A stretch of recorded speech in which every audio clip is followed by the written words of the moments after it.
बंगले का गेट जाली वाला होना चाहिए। अरे जो अंदर नहीं आ सकता वो कम से कम बंगले को बाहर से देखकर खुश हो जाए।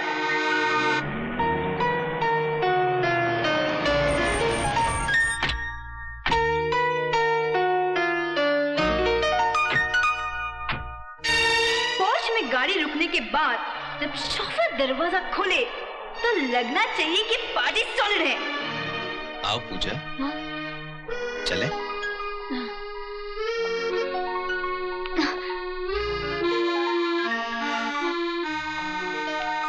हाय mister Deepak. Hello sir. Hi Deepak. Hi Lali. नमस्ते भाभी जी। नमस्ते। कैसी हैं आप? आइए मैं आपको पैलेस दिखाता हूँ। आइए आइए, रामा रामा क्या पैलेस है। मैं एक्सक्यूज मी दीपक जी, मैं इनको पैलेस दिखा दूँ। आइए भाभी जी, आइए आइए। सुना है केपी साहब ने यह महल अपनी महबूबा की पसंद से बनवाया था, लेकिन किस्मत का खेल देखिए भाभी जी, उस बेचारी की शादी कहीं और हो गई। रामा रामा।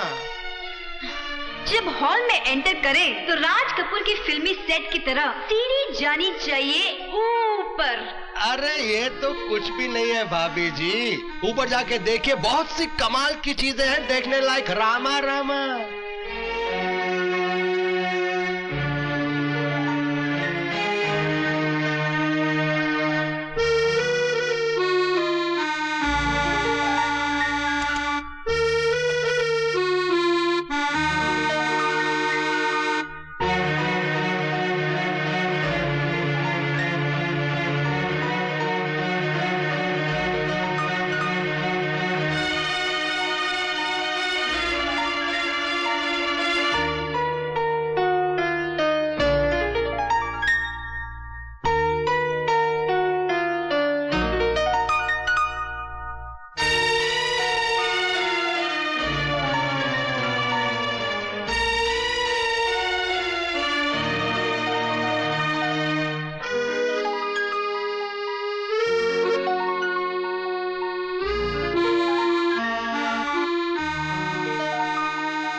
ताज के नीचे तो सिर्फ मुमताज है, लेकिन इस शीश महल में कई राज दफन है पूजा जी।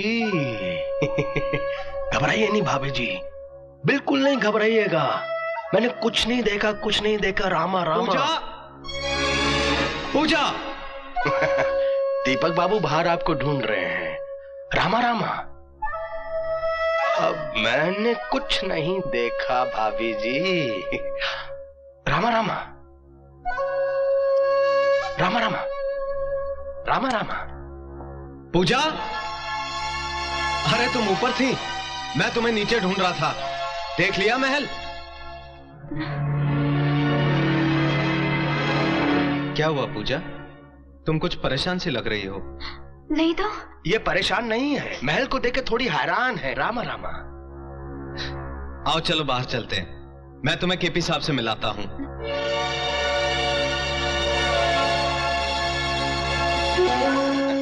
रामा रामा। सर, आप जियो हजारों साल, हर साल के दिन हो 50,000। मुझको लंबी उम्र की दुआ न दो, जितनी गुजरी नागवार गुजरी है।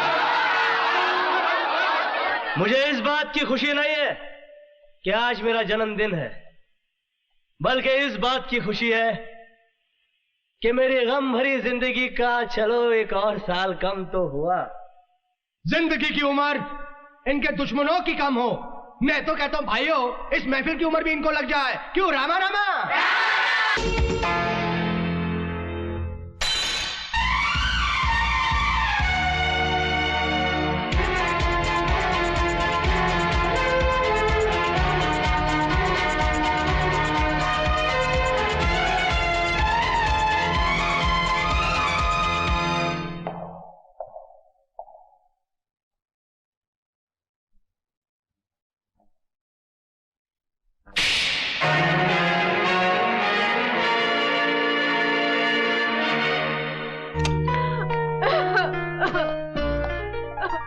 पूजा,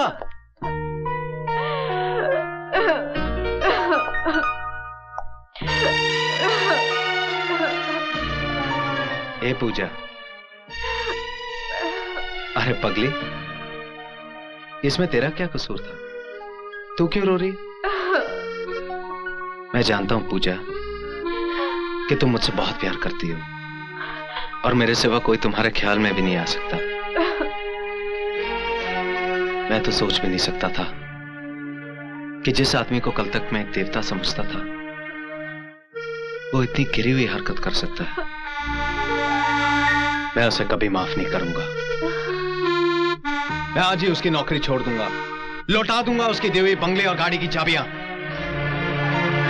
किसी शैतान की दी हुई सौगात से किसी इंसान की दी हुई खैरात ज्यादा अच्छी है।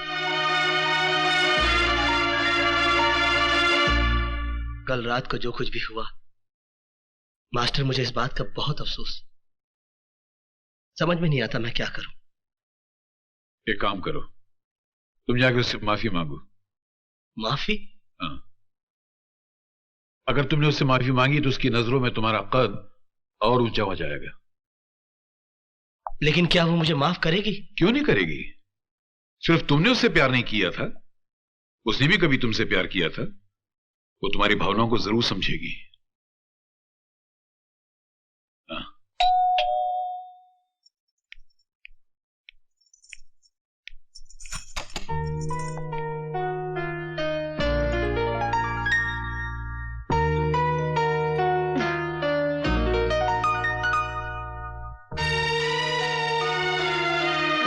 कल रात जो कुछ भी हुआ मैं उसके लिए बहुत शर्मिंदा हूं। दरअसल कल मैं अपने अतीत के उस टूटे हुए मंदिर में चला गया था जहां कभी मैं किसी पूजा की पूजा किया करता था। तुम्हारा अतीत, मेरा आज और मेरा मुस्तकबिल दोनों बिगाड़ देगा। तुम एक मैकेनिक थे ना? एक मैकेनिक बिगड़ी हुई को बनाता है, बनी को बिगाड़ता नहीं। प्लीज मेरे गृहस्थी तबाह मत करना। पूजा, किस अतीत की बात कर रहे हो तुम? मुझे देखकर तुम्हें तुम्हारा अतीत याद आया? मेरी मांग का सिंदूर और गले का मंगलसूत्र, ये क्यों नहीं नजर आया तुम्हें? तुम ये क्यों भूल गए कि अब मैं तुम्हारी पूजा नहीं बल्कि किसी की पत्नी हूँ? कल रात जो कुछ भी हुआ वो तुम्हारी ख्वाहिश थी। तुम्हारे अंदर आज भी मुझे पाने की हसरत जिंदा है। तुम मेरे पति, मेरे घर पर इसलिए मेहरबान हो ताकि उसकी आड़ में तुम मुझ तक पहुंच सको। लेकिन अब मैं तुम्हारी पहुंच से बहुत दूर हो चुकी हूँ। अब तुम मुझे इंसान तो दूर, देवता बनकर भी हासिल नहीं कर सकते। कभी नहीं, किसी भी जन्म में नहीं, किसी भी जन्म में नहीं, किसी भी जन्म में नहीं।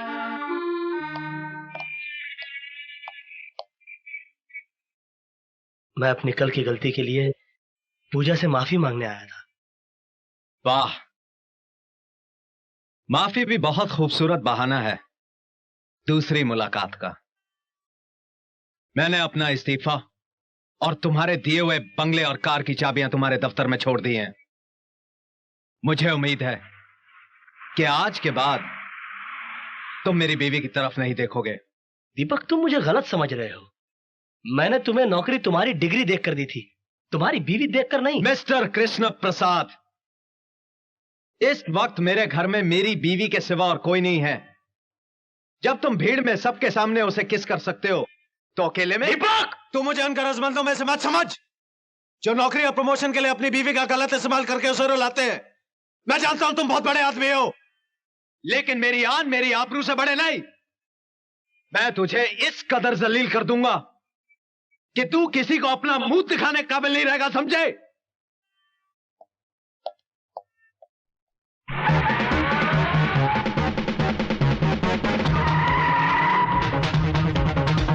तुम मेरे पति, मेरे घर पे इसलिए मेहरबान हो तक उसकी आड़ में तुम मुझ तक पहुंच सको। तुम्हारे अंदर आज भी मुझे पानी की हसरत जिंदा है, आज भी मुझे पानी की हसरत जिंदा है, आज भी मुझे पानी की हसरत जिंदा है। तो मुझे उनका रसमंजों में से बात समझ। मुंह दिखाने काबिल नहीं रहेगा, समझे? मुंह दिखाने काबिल नहीं रहेगा, समझे? मुंह दिखाने काबिल नहीं रहेगा, समझे?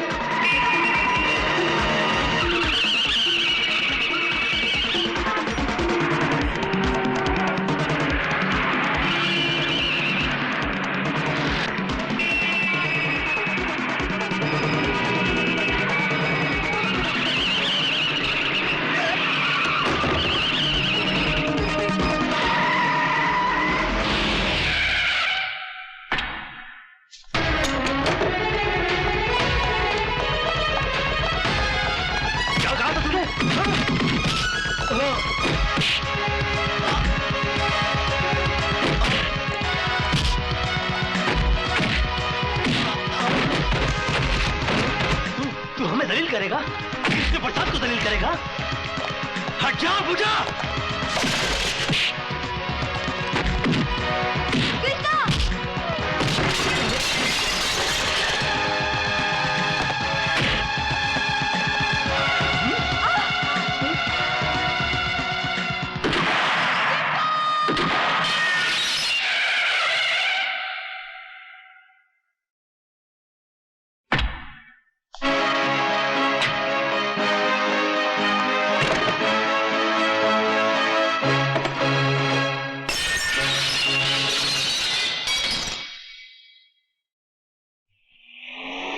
बस बस बस बस यही है। आइए। रामा रामा, क्या बात है लाली? ये सब क्या है? मिस्टर दीपक, आप पर चार्ज है। आपने केपी ग्रुप ऑफ इंडस्ट्रीज का लाखों रुपए का गबन किया है। What? Mister Deepak, you are under arrest.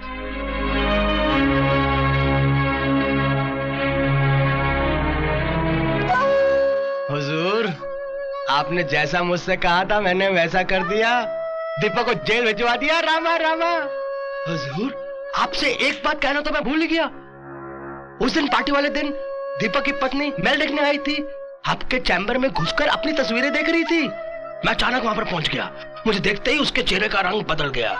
मैं समझ गया कि आपने मेरी जगह दीपक को क्यों दी थी। रामा रामा।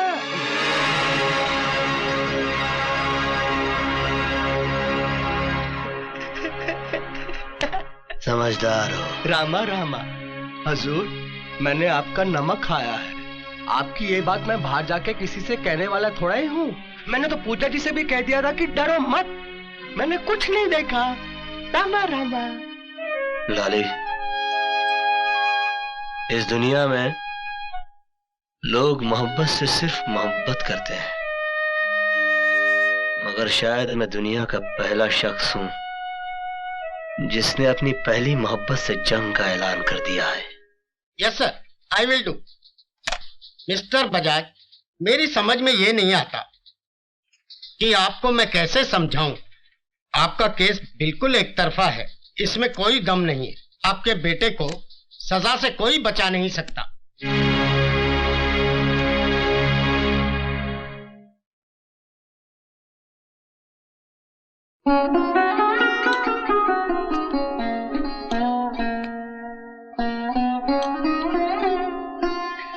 बाबूजी, बाबूजी। रो मत मेरे बच्चों, नसीब जब बिन मांगे कुछ देता है, बिना पूछे छीन भी लेता है। कृष्ण प्रसाद ने हमें जो कुछ दिया था वो ब्याज के साथ वसूल कर लिया। अब तुम ही बताओ कि जिस बच्चे ने चोरी से मां का दूध तक नहीं पिया, उस पर लाखों के फ्रॉड का इल्जाम लगा दिया गया। बाबूजी, आपने कोर्ट में अपील की? कहां अपील करूं बेटी, मुझे तो ऐसा लग रहा है कि ये कायदे कानून हम गरीबों को इंसाफ दिलाने के लिए नहीं, बल्कि अमीरों की सहूलियत के लिए हैं। कोई वकील मेरा केस लड़ने को तैयार ही नहीं है। अरे मैं तो थक गया कानून को दुहाई देते देते। आज ही मैं उस टाइकून कृष्ण प्रसाद से जाके पूछूंगा कि हमें जलील करने के लिए तुम इतने मेहरबान हुए थे हम पे। केपी साहब, मैं आपसे अपने बेटे की रिहाई की भीख मांगने आया हूं। कुछ एहसान तो आपने अपनी मर्जी से किए थे, कुछ मैं आपसे मांगने आया हूं। कृष्ण प्रसाद मांगने वाले को सिर्फ भीख देता है, मगर तुम उन भिखारियों में से हो जो सिर्फ दुत्कार के काबिल हैं। सच्चाई क्या है हुजूर, ये तो मैं नहीं जानता, मगर मैं ये जरूर जानता हूं कि जिसे आप जैसा बड़ा आदमी मुजरिम कह दे, उसे बेकसूर कोई भी साबित नहीं कर सकता। आपके कहर ने मेरी कमर तोड़ दी है हुजूर। मैं आपके सामने हाथ जोड़ता हूं, मेरे दीपक को छोड़ दीजिए। ये जानते हुए भी कि उसने मुझे जलील किया, मेरी कंपनी में लाखों रुपए का गबन किया। कृष्ण प्रसाद इज्जत और दौलत दोनों को एक साथ गवाकर खुश रहने वालों में से नहीं है, समझा? रहम कीजिए मुझ पे, मैं बहुत थक गया हूं। मेरे बूढ़े कंधों पे एक बदनामी का बहुत बड़ा बोझ आ पड़ा है। छोड़ दीजिए मेरे बेटे को।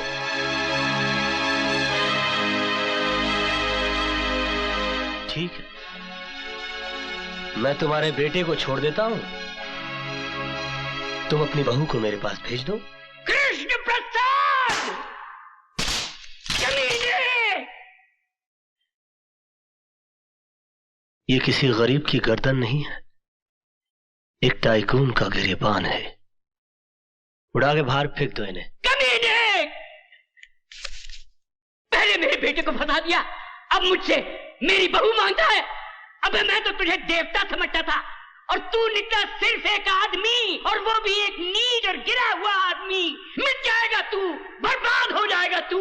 लोग थूकेंगे तेरे इतिहास पर और लानत भेजेंगे तेरी हस्ती पर। ये मेरी बद्दुआ है तेरे लिए, समझे? ये मेरा श्राप है तुझे, कृष्ण प्रसाद।